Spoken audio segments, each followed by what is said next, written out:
కూకట్పల్లిలో 10 ఏళ్ల బాలిక హత్య కేసులో పోలీసులు పురోగతి సాధించారు.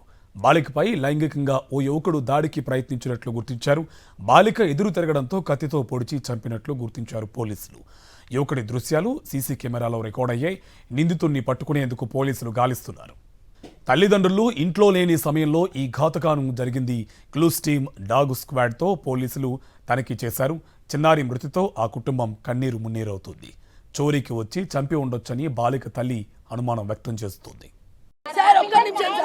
నేను చిన్నగా ఉన్నప్పటి నుంచి ఇక్కడ చిన్నప్పటి నుంచి ఉండాలన్న నమ్మకంతోనే పోతాంగా. ఎవరమైనా 4 years అవుతుంది ఇక్కడికి వచ్చి. ఎప్పుడు ఉంటారు, ఒక్కరొక్కరు కూడా సింగిల్గా ఉన్న రోజులు కూడా ఉన్నాయి. పిల్లలు ఒకరు లేకపోతే ఒక్కరు కూడా ఉంటారు. కాకపోతే మేము వెళ్ళినాము 9 o'clock వెళ్ళినాము. పోనీ డే అంతా అంటే ఏమో అనుకోవచ్చు. మళ్ళీ మేము ఇంకా నయం ఎప్పుడు నైట్కి వచ్చేవాళ్ళం, కానీ ఈసారి బాక్స్ మర్చిపోయిందని 12:30కి వచ్చింది మా ఆయన. అలా జరిగింది. మార్నింగ్ పుట్టనేగా పొద్దున పాప స్నానం చేసుకొని బాక్స్ ఇచ్చొస్తుంది మమ్మీ అని చెప్పిన ఆమె 12:30కి అలా జరిగిందంటే దేనికోసం జరిగిందని నేను ఎలా చెప్పాలి చెప్పండి సార్. నేను స్నానం చేసుకుంది సార్. ఆమె స్నానం చేసుకుంటే చిటితల్లి నువ్వు స్నానం చేస్తావు, వెనకాల కూడా నడవదు, ఎందుకు అట్లా స్నానం చేస్తావు, కర్రగా అవుతావే, మంచిగా ఉండాలి, తెల్లగా ఉండాలని స్నానం చేసుకుంటే మళ్ళీ పోయింది బాత్రూంలోకి. దాని తర్వాత నేను చెప్పేసి వెళ్ళిపోయినా. మళ్ళీ ఈ బిల్డింగ్ లో చుట్టుపక్కల అన్నిట్లో ఎంక్వైరీ చేయండి. అనుమానం అంటే నేను ఉండొచ్చు సార్. నేను మార్నింగ్ 9కి వెళ్ళి ఈవినింగ్ 7 o'clock వస్తాను. వాళ్ళ డాడీ 11కి వస్తాడు. ఎలా తెలుస్తుంది సార్? చుట్టుపక్కల ఇక్కడ ఇట్లా. బాధితుల ఇంటి దగ్గర నుంచి మరింత సమాచారం మా కరెస్పాండెంట్ అమర్ అందిస్తారు. హైదరాబాద్ కుక్కడపల్లి దయార్గూడలో దారుణం చోటు చేసుకుంది. బాలికను అత్యంత పాశవికంగా హత్య చేసి కత్తితో దాడి చేశారు. మొత్తం 5 ప్రాంతాల్లో కడుపు భాగంతో పాటు మెడ భాగంలో అత్యంత కిరాతకంగా కత్తితో దాడి చేసి ఉన్న పేగులను కూడా బయటికి తీసి హత్య చేసి దుండగుడు ఇక్కడి నుంచి పారిపోయిన పరిస్థితులు అయితే ఉన్నాయి. ప్రస్తుతం మనం కుక్కడపల్లిలోని దయార్గూడ ఏదైతే రేణుక ఉన్నటువంటి దంపతులు ఎవరైతే ఉంటారో ఆ నివాసం వద్ద ఉన్నాం. మొత్తం 3 అంతస్తులు, పైన 3 అంతస్తుల్లో పెంట్ హౌస్లో వాళ్ళు నివసిస్తున్నారు. ఎవరు లేని సమయంలో దుండగుడు లోపలికి ప్రవేశించాడు. ప్రవేశించిన తర్వాత పాపపై దాడికి యత్నించారు. సహస్రిని అక్కడికక్కడే మృతి చెందింది.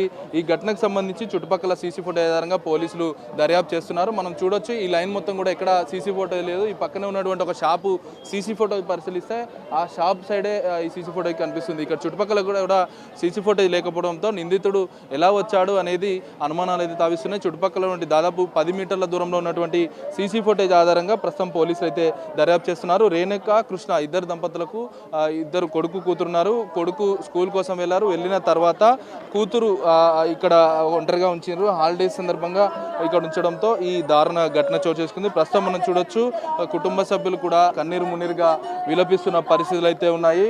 బంధువులు కూడా చేరుకున్నారు. ప్రస్తుతం పోలీసులు కూడా చేరుకొని క్లూస్ టీమ్ కూడా చేరుకుంది. ఆధారాలు కూడా సేకరిస్తుంది. అసలు ఎందుకు హత్య జరిగింది, ఆర్థిక కోణాలు ఉన్నాయా, ఇంకేమైనా అనుమానాలు ఉన్నాయా అనేది ప్రస్తుతం ఉన్నటువంటి బిల్డింగ్లో ఉన్నటువంటి ప్రతి ఒక్కరిని కూడా క్షుణ్ణంగా పరిశీలించడంతో పాటు చాలా అనుమానాలు తావేస్తున్నాయి. కాబట్టి బిల్డింగ్లో ఉన్న వారిని ప్రతి ఒక్కరిని కూడా ప్రస్తుతం పోలీసులు ఇన్వెస్టిగేషన్ అయితే చేస్తూ ఉన్నారు. వాళ్ళని విచారించి వారి స్టేట్మెంట్ కన్ఫెషన్ కూడా తీసుకుంటూ ఉన్న పరిస్థితి అయితే నెలకొంది. మనం చూడొచ్చు అలా కొడుకు ఏదైతే స్కూల్కి వెళ్ళాడు, లంచ్ బాక్స్ కోసం వచ్చిన సమయంలోనే ఈ తండ్రి ఒక్కసారిగా చూడడం, దీంతో తండ్రి ఒక్కసారిగా చూసి ఆ బెడ్ పైన ఉన్నటువంటి సహస్రిని చూసి ఒక కన్నీరు మున్నీరుగా తలపించిన పరిస్థితి అయితే నెలకొంది. ప్రస్తుతం మనం విజువల్స్ కూడా చూడొచ్చు.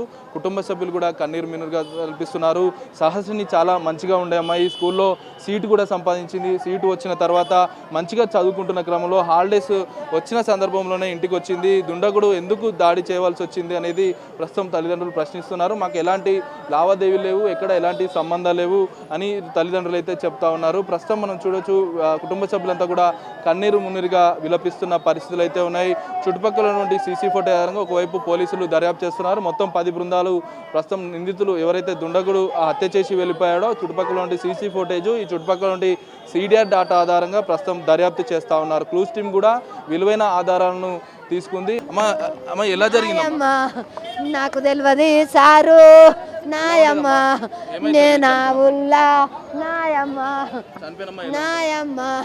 నా బిడ్డ పిల్ల, నాయమ్మ నా బిడ్డ పిల్ల నాయమ్మ నేను చూడొచ్చు అత్యంత బాధగా వాళ్ళు విలపిస్తున్నటువంటి పరిస్థితి నెలకొంది. ఈ ఉన్నటువంటి బిల్డింగ్ కిందనే వాళ్ళు కూర్చున్నారు. ప్రస్తుతం మృతదేహాన్ని మాత్రం పోస్ట్ మార్టం నిమిత్తం గాంధీకి అయితే తరలించారు. గాంధీలో పోస్ట్ మార్టం ముగిశాక అసలు హత్య ఎలా జరిగింది, ఎవరు దాడి చేశారు, ఎందుకంటే ఇప్పటికే క్లూస్ టీమ్ కూడా ఆధారాలు సేకరించింది కాబట్టి పాత నేరస్తుడు అయితే తప్పనిసరిగా ఆ నేరస్తునికి సంబంధించి త్వరితగతిన పట్టుకుంటామని అయితే పోలీసులు చెప్తా ఉన్నారు. ప్రస్తుతం 10 బృందాలుగా పోలీసులు అయితే గాలిస్తున్న పరిస్థితులు అయితే ఉన్నాయి. చుట్టుపక్కల నుండి 10-20 మీటర్ల నుండి చుట్టుపక్కల సీసీ ఫుటేజ్ మొత్తం కూడా పరిశీలిస్తున్నారు. పరిశీలించిన అనంతరం నిందితుడిని త్వరితగతిన అంటే అత్యంత త్వరితగతిన పట్టుకుంటామని అయితే ఒకవైపు పోలీసులు అయితే చెప్తా ఉన్నారు. తల్లిదండ్రులు మాత్రం ఎవరికి కూడా ఆర్థికమైన అంశాలు కావచ్చు, ఇంకా మిగతా అంశాలకు సంబంధించి ఎక్కడ కూడా లేదు. ఇటు వాళ్ళ తల్లిదండ్రులు సహస్రికి సంబంధించిన తల్లిదండ్రుల మధ్య కూడా ఎలాంటి విభేదాలు కూడా లేవని అయితే కుటుంబ సభ్యులు అయితే చెప్తా ఉన్నారు. ప్రస్తుతం ఘటనా స్థలం వద్ద బంధువులు అయితే కన్నీరు మున్నీరుగా విలపిస్తున్న పరిస్థితి నెలకొంది. Vote studio.